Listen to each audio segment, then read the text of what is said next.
Hello friends, आप लोगों का स्वागत है आपके अपने YouTube channel sky study point में। तो जैसा कि आप लोगों को पता है कि हम डीएलएड सेकंड सेमेस्टर के लिए रोज़ नए नए वीडियो लेकर आते रहते हैं। आज मैं कई दिनों के बाद एक वीडियो फिर से लेकर आया हूं जिसका नाम है सेल। सेल यानी चट्टान। आज हम चट्टान के बारे में पढ़ेंगे। तो अगर आपने हमारा इसके पहले का वीडियो नहीं देखा है तो इस वीडियो के डिस्क्रिप्शन में जा करके देख सकते हैं। वहां पर मैंने इसका लिंक दे दिया है, आप वहां से पुराने वीडियो को देख लीजिए, यानी जो इसके पहले का पार्ट है, तब आपको आगे की चीज समझ में आएगी। तो मैंने देखिए अभी पिछले टर्म पे जब पढ़ाया था तो मैंने यहाँ पर आप लोगों को सेल के बारे में बता दिया था। तो सेल के बारे में आज हम पूरा विस्तार से पढ़ेंगे। पिछले वाले में मैंने सिर्फ ऐसे ही ब्रीफली डिस्क्राइब कर दिया था, ज्यादा कुछ नहीं बताया था। तो आज पहले पृथ्वी की आंतरिक संरचना के बारे में थोड़ा सा देख लेते हैं, उसके बाद फिर सेल के बारे में पढ़ेंगे। तो देखिए हमने बताया था कुछ इस प्रकार से त्रिभुजाकार अगर पृथ्वी को काटा जाए तो यहाँ पर ऊपर एक और ये 3 प्रकार से डिवाइड होती थी। ये बीच वाला हिस्सा जो था वो 83% था, ऊपर वाला सिर्फ 1% था और नीचे वाला बचा हुआ 16% था। यानी कुल मिला के 100% मिला के हमारी पृथ्वी का निर्माण होता। अगर पृथ्वी को एक त्रिभुज की आकृति में काटे तो कुछ इस तरह से दिखाई देगी। और इसका नाम हम लोगों ने सियाल लिखा था, SIAL। सियाल क्यों लिखा था? क्योंकि यहाँ पर सिलिकॉन और एल्यूमिनियम की मात्रा ज्यादा होती है। फिर दूसरा हमने इसको बताया था सीमा, SIMA। सीमा यानी सिलिकॉन और मैग्नीशियम, इसकी मात्रा ज्यादा होने के कारण इसका नाम सीमा पड़ा। फिर निफे, NIFE, निकिल और फेरम। फेरम मतलब आयरन। निकिल और आयरन की मात्रा ज्यादा होने के कारण इसका नाम निफे पड़ा। तो देखिए कुछ समय बाद क्या हुआ, वैज्ञानिक और आए, उन लोगों ने थोड़ा सा और परिवर्तन किया। तो देखिए हम इसको बिगाड़ करके इसका आगे का क्लासिफिकेशन आपको बताने जा रहे हैं।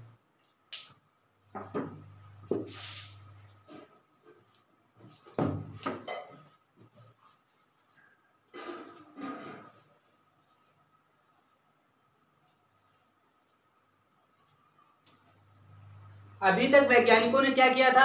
सियाल, सीमा और निफे बताया। अब क्या किया, इनको भी अलग अलग भागों में बांट दिया गया। जैसे ये सीमा, सबसे पहले ऊपर वाली सियाल है, सॉरी, इस सियाल को 2 भागों में बांटा, एक U एक L। U for upper, L for lower, यानी एक ऊपरी और एक निचली। फिर ऐसे इसको भी 2 भागों में बांट दिया, फिर इसको भी 2 भागों में बांट दिया। तो देखिए इस तरीके से यहां पर भी अपर लोअर में बांट दिया गया। अपर वाली ज्यादातर बेसिक होती है। कैसी होती है? बेसिक, यानी इसमें बेस ज्यादा होता है। और ये होती है एसिडिक, इसमें एसिड ज्यादा होता है। ऊपर वाले में बेस ज्यादा होता है, नीचे वाली एसिड ज्यादा होती है। ठीक, इस वैज्ञानिक को करने वाले वैज्ञानिक का नाम पता है क्या था? इसको जो उन्होंने डिवाइड किया, इनका नाम था मोहो। और दूसरे वाले वैज्ञानिक का नाम था गुटेनबर्ग। क्या नाम था? गुटेनबर्ग। तो याद करने की एक छोटी सी ट्रिक याद रखो, मग, मा और गा। मा से मोहो और गा से गुटेनबर्ग। मग वो डब्बा होता ना प्लास्टिक का, उसको बोलते हैं मग। तो यानी याद करने का तरीका क्या हो गया? मोहो, मा से मग और गा से गुटेनबर्ग। तो इसका क्लासिफिकेशन 2 वैज्ञानिकों ने किया, एक ने मोहो और दूसरे गुटेनबर्ग ने।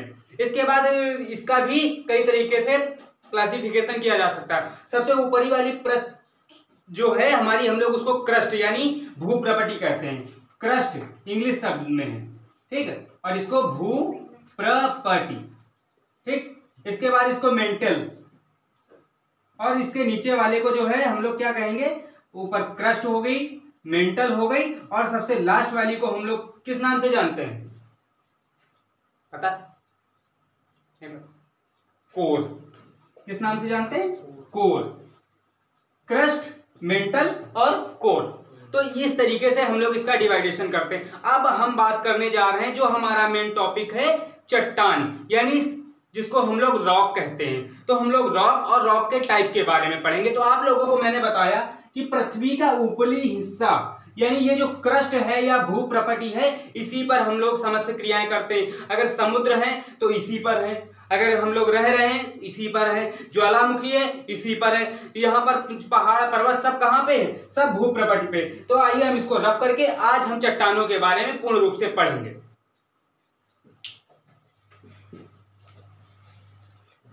तो देखिए अभी तक मैंने बताया कि कुछ इस तरीके से पृथ्वी की संरचना होती है और ऊपर वाले हिस्से में पानी वगैरह होता है। तो हम लोग इसको क्या कहेंगे? हाइड्रोस्फीयर। ठीक है, पानी ज्यादा होने के कारण हाइड्रोस्फीयर होता है। और हम लोग लिथ यानी पत्थर, तो लिथोस्फियर समझिएगा, चट्टान लिथ यानी पत्थर से बनी होती, कुछ इस तरीके से। और यहाँ पर क्या होता है, हम ये वाली परत ले रहे हैं क्रस्ट वाली, तो यहाँ पर वॉल्केनो को हिंदी में कहते हैं ज्वालामुखी। तो यहाँ से ज्वालामुखी धीरे से निकलता है, और ज्वालामुखी निकलने के लिए मेंटल से ज्वालामुखी निकलता है। हमेशा कहाँ से निकलता है, मेंटल या फिर मेंटल। यहाँ से ज्वालामुखी आता है और बाहर धीरे धीरे ये पूरे में फैल करके जम जाता है। और जब ये जम जाता है तो कुछ समय बाद, यही जमने के बाद ठंडा हो जाता है और चट्टान बन जाता है। जमने के बाद क्या होगा, ठंडा हो जाएगा और चट्टान बन जाएगा।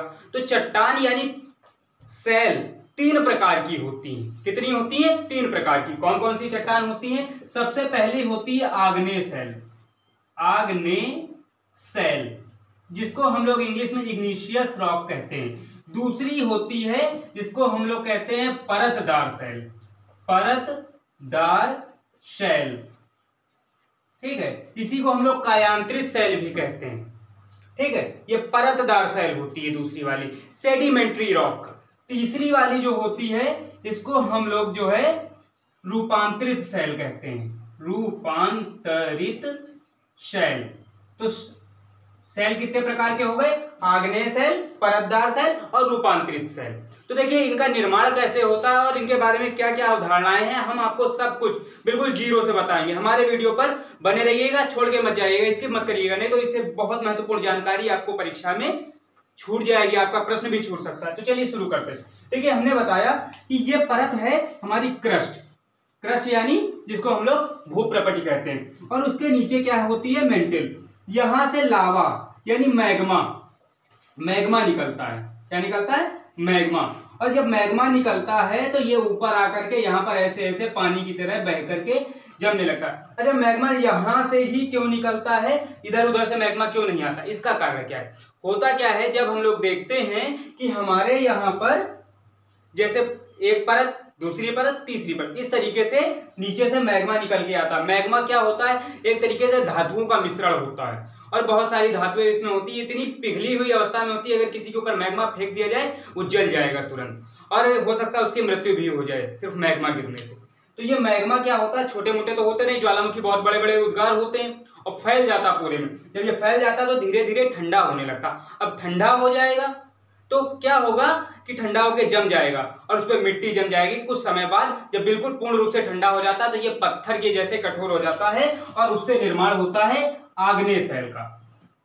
आग्नेय सेल का निर्माण किससे हुआ, मैग्मा से। और अगर आपसे कोई पूछता है कि सबसे ज्यादा जो है धातुएं किस चट्टान से प्राप्त होती, तो आग्नेय सेल से। क्यों, क्योंकि यहां से धातुएं ही तो पिघली हुई अवस्था में आ रही, तो ये हमारी किससे प्राप्त हुई, आग्नेय सेल। फिर हम बात करें, अब ये आग्नेय सेल को हम थोड़ी देर के लिए इसको निकाल करके आग्नेय सेल के बारे में थोड़ी सी बात कर लेते हैं।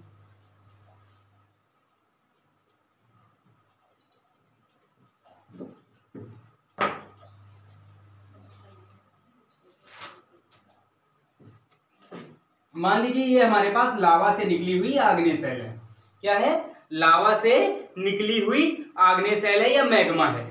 ये इसका रंग जो है लगभग कैसा होता है, ग्रे होता है या काला होता है। इसका उपयोग हम लोग जो है घरों में लिंटर वगैरह ढलाई आदि के लिए उपयोग करते हैं। कौन सी सेल है, आग्नेय सेल। ये कहां से निकली, मेंटल से होते हुए भूप्रपटि पर आकर जम गई, इसे आग्नेय सेल कहते हैं। ये 2 प्रकार की होती, एक आंतरिक एक बाह्य। तो आपको मैंने बताया ज्वालामुखी जब निकल के बाहर आ गया, जम गई, तो ये हो गई बाह्य सेल। और जब अंदर ही जम जाए, बाहर ना निकल पाए इस परत के, तो उसको बोलते हैं आंतरिक सेल। अंदर जम गई तो आंतरिक, बाहर निकल के आगे जम गई तो इसको बाह्य सेल। अब होता क्या है, हमारी पृथ्वी पर लगातार क्रियाएं होती रहती, और क्रिया होने के फलस्वरूप धीरे धीरे ये यहाँ पर अपर्दन की क्रिया होती है, अपक्षय की होती है। अपक्षय मतलब होता है किसी भी चीज का टूट जाना। तो ये चट्टान मान लो यहाँ से टूट करके फिर किसी भी तरीके से बह करके कहीं और जाके जम जाती है। जमना मतलब निक्षेपण, जमना मतलब निक्षेपण, इसको क्या कहते हैं, निक्षेपण। टूट करके ये कौन सी, आग्नेय वाली सेल टूट करके धीरे धीरे जम करके यहां जम गई। एक बार में तो जमेगी नहीं, धीरे धीरे बह करके पानी से गई, हवा से गई, एक के ऊपर एक जमती गई, और जमने के बाद धीरे धीरे परत दर परत बनती चली गई, परत के ऊपर परत बनती चली गई। और जब परत के ऊपर परत बन जाती है तो इसको परतदार सेल कह देते हैं। यानी ये हमारी प्राथमिक सेल हो गई, प्राइमरी सेल हो गई, और परतदार सेल यानी द्वितीयक सेल यानी सेकेंडरी रॉक, और इसको सेडिमेंट्री रॉक भी कहते हैं। तो सेडिमेंट्री रॉक समझ में आया? यानी हमारी जो इग्नीशियस रॉक है इसी से सेडिमेंट्री रॉक बन गई, यानी आग्नेय सेल से परतदार सेल बनी। अब परतदार सेल बनने का उदाहरण तुम लोगों को बहुत छोटा सा बनाते हैं। किसी का घर मकान नहीं बना होता है, किसी ने बाउंड्री करवा के छोड़ दी, लोग कूड़ा फेंकना शुरू कर देते हैं। कूड़ा फेंका, और कोई छोटा मोटा जानवर मर गया, चूहा मर गया वो भी फेंका है, बिल्ली मर गई वो भी फेंका है, कूड़े के ऊपर कूड़ा फेंकते चले गए। यानी क्या हुआ, परत के ऊपर परत जमती जा रही है। फिर कुछ समय बाद वो बहुत हार्ड लेयर हो जाती, लोग उसके ऊपर बढ़िया सा घर मकान बना लेते हैं, लेकिन उसके अंदर तो सब जमा है। जमा होने की वजह से परत दर परत बनती गई, इसको परतदार सेल कहते हैं। और अच्छा, क्या जीव मरे तो उनका कुछ अंश होगा? मरने के बाद तो होगा ना, तो इसीलिए उनका कुछ अंश होने के कारण इस परत को जीवांश सेल भी कहते हैं। क्या कहते हैं? जीवांश, जीवांश सेल, इसे ही कहते हैं जीवांश सेल। जीवों का इसमें अंश होता है, और इसी को हम लोग ईंधन से जो है ईंधन सेल भी कहते हैं, क्योंकि इससे ही पेट्रोल डीजल आदि का निर्माण होता है, कोयला वगैरह। क्यों? आज से करोड़ों वर्ष पहले जब डायनासोर जमीन के नीचे दब गए, दबने के बाद क्या हुआ, ऊपर से दाब पड़ा और काफी तेज की क्रियाएं हुई, और वो क्रियाएं होने के बाद धीरे धीरे उनमें क्या हुआ, पेट्रोल डीजल बन गए। वो इराक वगैरह सऊदी अरब में मुसलमान जाते हैं, कब्र दफनाई जाती है, कब्र बनाई जाती है, और वो इसीलिए वहां मिट्टी का तेल ज्यादा मिलता है या पेट्रोल डीजल ज्यादा मिलता है। ये बिल्कुल गलत है। आदमी के मरने से नाम मात्र का निकलेगा, पता लगा 250 ग्राम भी नहीं निकला तो फायदा क्या है? तो ये अगर जीवांश से ईंधन मिल रहा है तो ये डायनासोर बहुत बड़े बड़े होते थे, जमीन के नीचे दब गए, मर गए, तो वही आज पेट्रोल डीजल में बदल जाते। ये मत सोचो कि किसी आदमी को मार के दफना दो 2-4 महीने बाद पेट्रोल बन जाएगा, ऐसा नहीं होता। करोड़ों लाखों वर्षों बाद जमीन के नीचे जब दाब पड़ता है, वो पृथ्वी हमारी अंदर से उसको नीचे से गर्म कर रही है। हमारी पृथ्वी अंदर से गर्म है, हमने पढ़ाया आप लोगों को।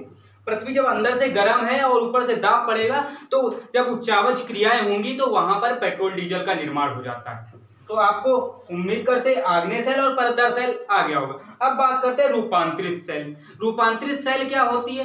देखो, रूपांतरित सेल में ज्यादा कुछ नहीं, बस इतना समझ लो, जब बहुत ज्यादा दाब पड़ जाए, नीचे से गर्मी हो जाए, ऊपर से दाब नीचे से गर्मी। अच्छा देखो, ये ऊपर एक के ऊपर एक परत जमती जा रही, ये टूट करके ये बना, और इसके परत के ऊपर परत एक ही में जब जम जाएंगी, परत के ऊपर परत, तो ये रूपांतरित सेल, इसी को कायांतरित सेल भी कहते हैं। क्या कहते हैं? कायांतरित, यानी काया परिवर्तन, कायांतरित सेल। रूपांतरित सेल और कायांतरित सेल आप लोगों को समझ में आ गया होगा, उम्मीद करते हैं।